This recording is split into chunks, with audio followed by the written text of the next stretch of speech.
Yoo shama kam jirtu hordoftoota keenya kabajamoo channel kanaaf haaraa yoo taatan subscribe gochuun dagatina viidiyoowwan isin akka qaqqabaniif mallattoo bilbilaa kana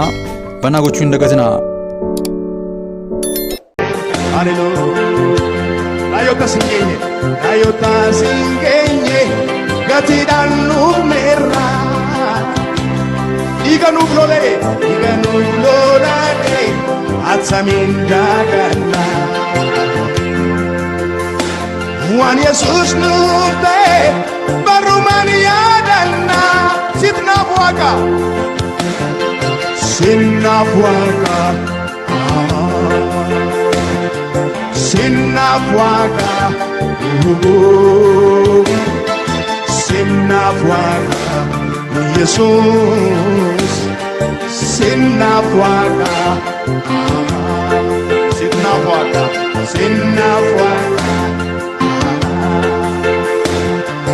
sitnaaf waaqa sitnaaf waaqa Yesuus sitnaaf waaqa sitnaaf waaqa waaqa biraa hin qabu saduu beeke haleluyaa sitnaaf waaqa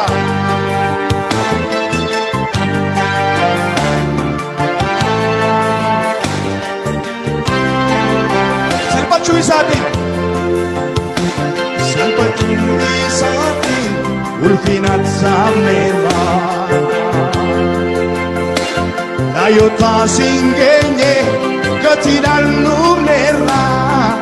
dhiiga nuuf lolate atsamiin daaganna waan Yesuus nuuf ta'e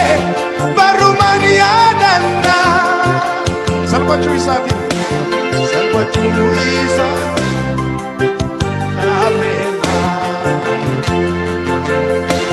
Laayyootti singeenye gatiidhaan nuuf meerra dhiiga nuuf lolate atsamiin daaganna waan Yesuus nuuf ta'e barrumaan yaadanna haleluyaa.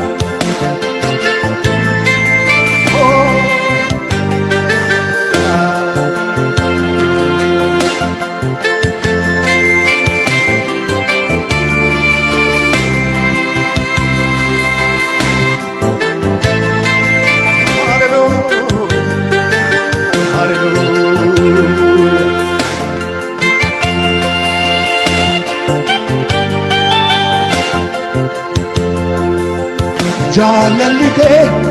hundaan oliite lubbuu keenya amma naaf kennitutti maal jaalalli kanarra caalu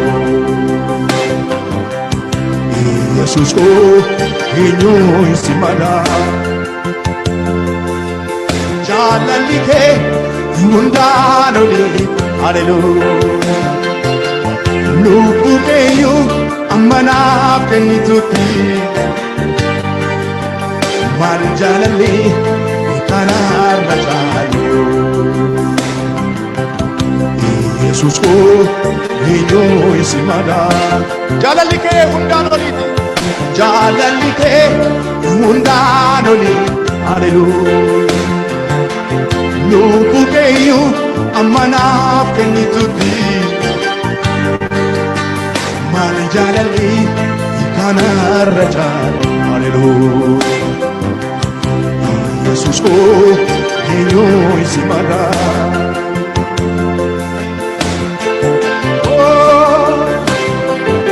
haleluyaa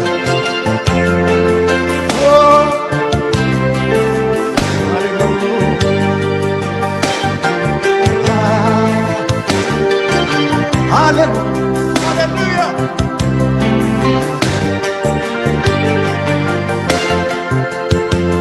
Yesuus gooftaa koo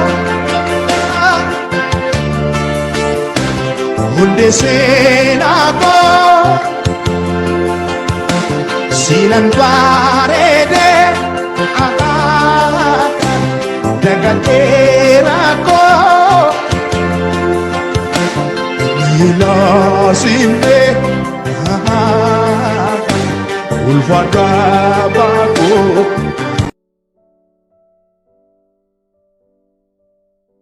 Yoo yaa shamaa akkam jirtu hordoftoota keenya kabajamoo chaanalii kanaaf haaraa yoo taatan subscribe gochuu hin dagatinaa. Viidiyoowwan isin akka qaqqabaniif mallattoo bilbilaa kanaa banaa gochuu hin dagatinaa.